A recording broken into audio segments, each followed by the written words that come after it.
Nagendra Prasad sir, ಈ ಮೈತ್ರಿಗಳ ವಿಚಾರದಲ್ಲಿ ಬಿಜೆಪಿಗೆ ಪ್ಲಸ್ ಆದಂತೆ ಕಾಂಗ್ರೆಸ್ಗೆ ಆಗಲಿಲ್ಲ ಇಂಡಿಯಲ್ಲಿ ಅನ್ನೋದೊಂದು ಚರ್ಚೆ. ನಿತೀಶಿಂದ ನಾಯ್ಡುವರೆಗೂ ನಿಮ್ಮ JDS ಪಕ್ಷದವರೆಗೂ ಕೂಡ ಬಹಳ ಕ್ಯಾಲ್ಕುಲೇಟೆಡ್ ಆಗಿ ಪ್ರದೇಶವಾರು ಆಲೋಚನೆ ಮಾಡಿ ಬಿಜೆಪಿ ಮೈತ್ರಿ ಮಾಡ್ಕೊಳ್ತು ಅಂತ. ಬಟ್ ಕಾಂಗ್ರೆಸ್ನಲ್ಲಿರುವ ಅಪವಾದ ಏನು ಅಂತಂದ್ರೆ ಮೈತ್ರಿಯಲ್ಲಿ ಹೊಂದಾಣಿಕೆ ಆಗಲೇ ಇಲ್ಲ ಅಂತ. ನಿನ್ನೆ ನಡೆದ ಮೀಟಿಂಗಲ್ಲೂ ಕೂಡ ಮಮತಾ ಬ್ಯಾನರ್ಜಿ ಮಿಸ್ಸಿಂಗ್. ಕಾರಣ ಏನೇ ಇರಬಹುದು, ಮೈತ್ರಿ ಅನ್ನೋದು ಲೆಕ್ಕಾಚಾರದ ಪ್ರಕಾರ ವರ್ಕೌಟ್ ಆದಂಗೆ ಕಾಣ್ತಾ ಇದೆಯಾ ಎಕ್ಸಿಟ್ ಪೋಲ್ಗಳ ಆಧಾರದ ಮೇಲೆ ನೋಡೋದಾದ್ರೆ? ಅದಕ್ಕಿಂತ ಮೊದಲು ನಾನೊಂದು ಮಾತನ್ನು ಹೇಳಬೇಕಾಗ್ತದೆ.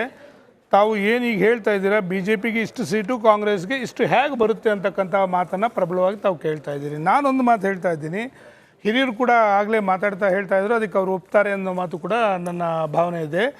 ನೋಡಿ, ಈ ದೇಶದಲ್ಲಿ ಪ್ರಾದೇಶಿಕ ಚುನಾವಣೆಗಳು ನಡೆದಂಥ ಸಂದರ್ಭದಲ್ಲಿ ನಮ್ಮ ಪ್ರಾದೇಶಿಕ ವಿಚಾರಗಳನ್ನು ಇಟ್ಕೊಂಡು ನಾವು ಮಾಡೋವಂಥ ಸಂದರ್ಭದಲ್ಲಿ ಕೆಲವು ಏರ್ಪೇರುಗಳು, ಈ ಪಕ್ಷ ಆ ಪಕ್ಷ ಅಂತಕ್ಕಂಥದ್ದಿಲ್ಲ. ಇವತ್ತು ನಮ್ಮ ರಾಷ್ಟ್ರೀಯತೆ ಅಂತಕ್ಕಂಥ ಒಂದು ಮಾತು ಬರ್ತಾ ಇದೆ, ದಯಮಾಡಿ ತಾವು ಗಮನಿಸಬೇಕಾಗ್ತದೆ. ದೇಶದಲ್ಲಿ ಕಾಶ್ಮೀರಿಂದ ಕನ್ಯಾಕುಮಾರಿ ತನಕ ಕಳೆದ 10 ವರ್ಷಗಳಲ್ಲಿ ನಾವೇನು ಒಂದು ಎಲೆಕ್ಟ್ರಾನಿಕ್ ಮೀಡಿಯಾ ಬೆಳೆದಿರ್ಬೋದು, ದೇಶದಲ್ಲಿ ನಡೀತಾ ಇರ್ತಕ್ಕಂಥ ಮೂಲೆಯಲ್ಲಿ ಇರ್ತಕ್ಕಂಥ ಸಮಸ್ಯೆಗಳನ್ನು ನಾವು ಕಣ್ಣಾರೆ ನೋಡ್ತಾ ಇರ್ಬೋದು. ಇವತ್ತು ಈ ದೇಶವನ್ನು ಮುನ್ನಡೆಸೋದಕ್ಕೆ ಒಂದು ವ್ಯಕ್ತಿ ನಮಗೆ ಬೇಕಾಗಿದೆ ಅಂತ ಶಕ್ತಿ ನರೇಂದ್ರ ಮೋದಿ ಅವರ ಕೈಯಲ್ಲಿದೆ ಅಂತಕ್ಕಂಥದ್ದು ಜನಸಾಮಾನ್ಯರು ಅರ್ಥಕೊಂಡಿದ್ದಾರೆ ಅನ್ನೋದು ನಂಬರ್ 1. ಅದನ್ನ ಹೇಳ್ಬೋದಾಗಿತ್ತಲ್ಲ, ಒಂದು ನಿಮಿಷ, 10 ವರ್ಷದಲ್ಲಿ ಏನಾಯ್ತು ಅಂತ ಹೇಳ್ಬೋದಾಗಿತ್ತಲ್ಲ. ಖಂಡಿತ ಯಾಕೆ ಅದನ್ನ ಮಂಗಳಸೂತ್ರಕ್ಕೆ ಹೋಗಬೇಕಾಗಿತ್ತು, ಮುಸ್ಲಿಮರಿಗೆ ಕೊಡ್ತಾರೆ ಅಂತ ಹೋಗಬೇಕಾಗಿತ್ತು, ನರೇಂದ್ರ ಮೋದಿಯಿಂದ ಯಾರಾದ್ರೂ ನಿರೀಕ್ಷೆ ಮಾಡ್ತಾರೆ? ಒಂದು ನಿಮಿಷ, ನೀವು ಜನಗಳಿಗೆ ಯಾರು ಯಾವ ರೀತಿ ದಿಕ್ಕು ತಪ್ಪಿಸ್ತಾ ಇದ್ದಾರೆ ಅಂತಕ್ಕಂಥದ್ದನ್ನು ಅವರು ವಿವರವಾಗಿ ಹೇಳಿದ್ದಾರೆ, ನಂಬರ್ 1.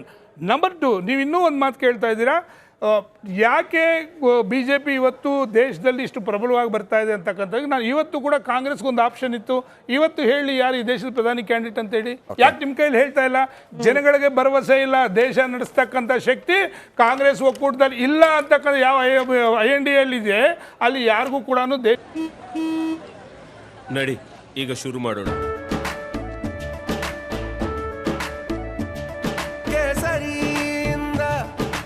ಮನೋಲ್ಲಾಸ ಮನಸ್ಸು ಮತ್ತೇರಿ ಕುಣಿದಾಡಿದೆ ನೋಡು, ಮನಸ್ಸು ಮತ್ತೇರಿ ಕುಣಿದಾಡಿದೆ ನೋಡು. ಕ್ಷಣ ಕ್ಷಣವೂ ಆಚರಿಸಿ ಕೇಸರಿ ಹಬ್ಬ. ವಿಮಲ್ ಬಾಯಲ್ಲಿ ಹೇಳಿ ಕೇಸರಿ. ಇವತ್ತಿನ ಪರಿಸ್ಥಿತಿಲಿ ಈ ದೇಶವನ್ನು ನಡೆಸ್ತಕ್ಕಂಥ ಶಕ್ತಿ ಯಾರಿಗೂ ಅಲ್ಲಿಲ್ಲ ಅನ್ನೋದು ಗೊತ್ತಾಗ್ತದೆ. ಹಿರಿಯರಾಗಲೇ ಒಂದು ಮಾತನ್ನು ಹೇಳಿದ್ರು, ಸನ್ಮಾನ್ಯ ಮಲ್ಲಿಕಾರ್ಜುನ ಖರ್ಗೆ ಸಾಹೇಬ್ರನ್ನ ಸ್ವಂತ ಪಕ್ಷದವರು ಒಪ್ಕೊಳ್ಳೋಕೆ ಸಿದ್ಧರಾಗಿಲ್ಲ. ಅಲ್ಲಿ ಅಂಗಪಕ್ಷಗಳು ಹೇಳ್ತಾ ಇದೆ, ಒಂದು ಮಾತನಾಡಲಿಲ್ಲ. ಹಾಗಾದರೆ ನಿಮ್ಮ ಹಿಡಿದಲ್ಲೇ ಇರಬೇಕು, ಹಾಗಾದರೆ ಯಾರು ಬೆಳಿಕೂಡ್ದು. ಇಂಥ ಒಂದು ವಿಚಾರಗಳು ಬಂದಂಥ ಸಂದರ್ಭದಲ್ಲಿ ಯಾವ NDA ಮೈತ್ರಿಕೂಟದಲ್ಲಿ ತಾವು ಮೈತ್ರಿ ಬಗ್ಗೆ ಕೂಡ ಮಾತಾಡ್ತಾ ಇದ್ರಿ. ಪ್ರಪ್ರಥಮ ಬಾರಿಗೆ ನಾನು ಸ್ಪಷ್ಟವಾಗಿ ತಮ್ಮ ಚಾನಲ್ ಮೂಲಕ ಹೇಳ್ತಾ ಇದ್ದೀನಿ, ಈ ಬಾರಿ NDA ಮೈತ್ರಿಕೂಟದಲ್ಲಿ ಇರ್ತಕ್ಕಂಥ ಎಲ್ಲ ಅಂಗಪಕ್ಷಗಳು ಕೂಡ ಒಟ್ಟಾಗಿ ಒಗ್ಗಟ್ಟಾಗಿ ಕಟ್ಟ ಕಡೆಯ ಕಾರ್ಯಕರ್ತ ಕೂಡ ಕೆಲಸ ಮಾಡಿದ್ದಾರೆ. ಜನಗಳಿಗೆ ನೋಡಿ, ದೇಶ ಮುಖ್ಯ ಅಂತ ನಾವು ಸಾರ್ವಜನಿಕವಾಗಿ ಅನೇಕ ಕ್ಷೇತ್ರಗಳಿಗೆ ಹೋಗಿದ್ವಿ. ಏನಂತ ಹೇಳ್ತಾರೆ, ನಮಗೆ ದೇಶ ಮುಖ್ಯ, ಇದು ನಮ್ಮ ರಾಷ್ಟ್ರೀಯತೆ ಬಗ್ಗೆ ನಾವು ಮಾತಾಡ್ತಾ ಇರ್ತಕ್ಕಂಥದ್ದು, ನರೇಂದ್ರ ಮೋದಿಯವರು ನಾವು ವೋಟ್ ಮಾಡ್ತೀವಿ, ಅದು ಯಾವುದೇ ಪಕ್ಷದವರಾಗಿರಲಿ. ಕಾರಣ ಇಂಡಿ ಮೈತ್ರಿಕೂಟದವ್ರಿಗೆ ದೇಶ ಮುಖ್ಯ ಆಗಿರ್ಲಿಲ್ವಾ ಸರ್? ನಮಗೆ ಭರವಸೆ ಬರಬೇಕು, ನಾವು ಈ ದೇಶದ ಪ್ರಜೆಯಾಗಿ ನನಗೆ ಭರವಸೆ ಬರಬೇಕು, ನಿಮಗೆಲ್ಲ ಭರವಸೆ ಬರಬೇಕಾಗಿರ್ತಕ್ಕಂಥದ್ದು. ಅಂದ್ರೆ JDSಗೆ ಬಂದಿದ್ದು 2019 ನಂತರ. 2019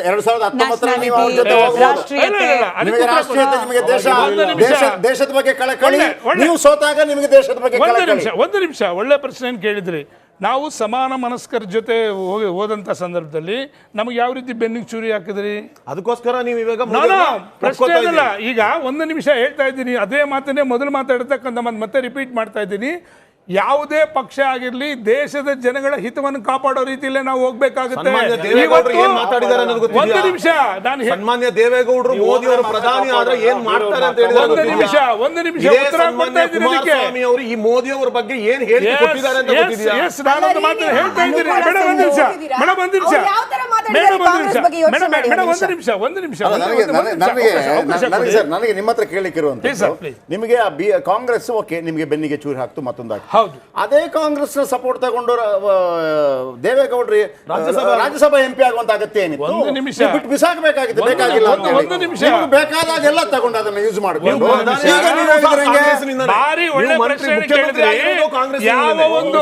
ಒಂದು ನಿಮಿಷ ಮೇಡಮ್, ಒಂದೇ ಒಂದು ನಿಮಿಷ. ಯಾವ ಒಂದು ಸನ್ಮಾನ್ಯ ದೇವೇಗೌಡರನ್ನ ಈ ದೇಶದ ಪ್ರಧಾನಿಯಾಗಿ ಒಬ್ಬ ದಕ್ಷಿಣ ಭಾರತದ ಕರ್ನಾಟಕದ ಒಂದು ಮಣ್ಣಿನ ಮಗನನ್ನ ಪ್ರಧಾನಿ ಮಾಡ್ತಾರೆ, ಅವ್ರು ಮಾಡಿರ್ತಕ್ಕಂಥ ಕೆಲಸ ಕಾರ್ಯಗಳನ್ನು ನೋಡಿ ನೀವು ರಾತ್ರೋರಾತ್ರಿ ಇಳಿಸ್ತೀರ ಆ ವ್ಯಕ್ತಿ ಶಕ್ತಿನ ಯಾಕೆ ಇಳಿಸಿದ್ರು? ಮರಿಬೇಡಿ ನೀವು. ಯಾಕೆ ಇಳಿಸಿದ್ರು? ನಿಮಗೆ support ಮಾಡಿದ ಪಕ್ಷದನ್ನೇ ಬಿಸಾಡಿಸಿ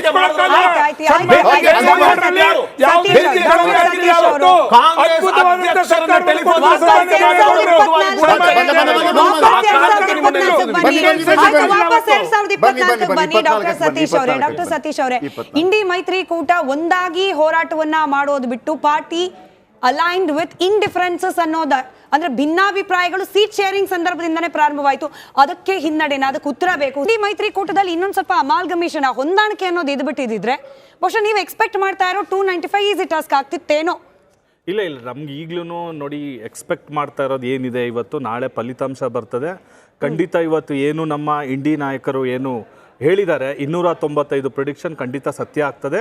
ಎಲ್ಲೋ ನಾವು ಒಂದು ಗ್ರೌಂಡ್ ರಿಪೋರ್ಟನ್ನು ನೋಡಿದಾಗ ಜನಗಳ ಒಂದು ಆಂತರ್ಯದಲ್ಲಿ ಈ 10 ವರ್ಷದ ಮೋದಿ ಆಡಳಿತದಲ್ಲಿ ಇವ್ರು ಏನು ಸುಳ್ಳುಗಳನ್ನು ವಿಜೃಂಭಣೆ ಮಾಡಿಕೊಂಡು ಈ ಸುಳ್ಳುಗಳ ಭ್ರಮೆಯಲ್ಲಿ ತೇಲ್ಸಿದ್ರು, ಜನಗಳಿಗೆ ನಿಜವಾಗ್ಲೂ ಅರ್ಥ ಆಗಕ್ಕೆ ಸ್ಟಾರ್ಟ್ ಆಗಿದೆ. ಯಾಕಂತ ಹೇಳಿದ್ರೆ ನೀವು 2019 ಚುನಾವಣೆಯನ್ನು ಗಮನಿಸಿದಾಗ ಅಲ್ಲಿರ್ತಕ್ಕಂಥದ್ದು ನೋಡಿ, ಪುಲ್ವಾಮಾ ಅಟ್ಯಾಕ್ ಒಂದು ಭಾವನಾತ್ಮಕ ಅಂಶದಲ್ಲಿ ಆ ಒಂದು ಚುನಾವಣಾ ಮತದಾರ ಒಂದು ನಿರ್ಧಾರಗಳನ್ನು ಮಾಡ್ತಾನೆ.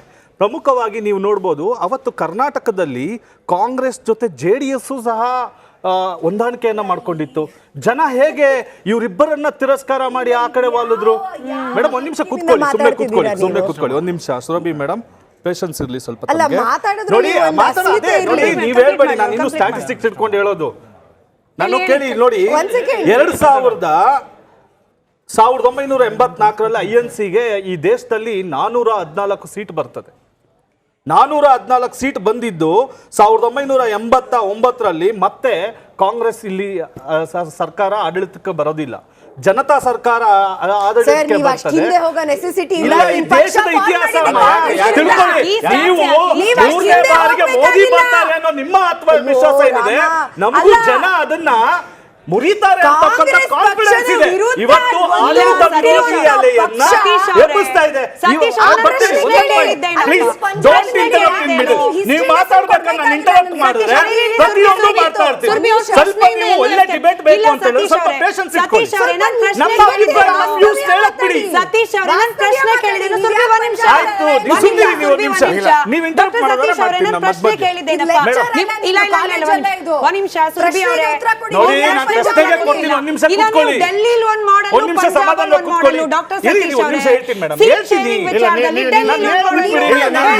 ನಾನು ಫುಲ್ ಮುಗಿಸಿದ ಮೇಲೆ ಸತೀಶ್ ಇಲ್ಲ, ನಾನು ದೇಶದ ಅತಿ ದೊಡ್ಡ ನೆಟ್ವರ್ಕ್ ನಿಂದ ಮೆಗಾ ಕವರೇಜ್. ದೇಶದ ಮತದಾರನ ಆದೇಶ NDAಗ ಇಂಡಿ ಒಕ್ಕೂಟಕ್ಕ. ಲೋಕ ಅಖಾಡದಲ್ಲಿ ಗೆಲ್ಲೋದ್ಯಾರು ಸೋಲೋದ್ಯಾರು. ಕರುನಾಡಿನ 28 ಕ್ಷೇತ್ರಗಳ ನಿಖರ ಫಲಿತಾಂಶ. ಫಾಸ್ಟ್ ರಿಸಲ್ಟ್, ಪಕ್ಕಾ result. Number 1 election team, number 1 network, number 1 coverage.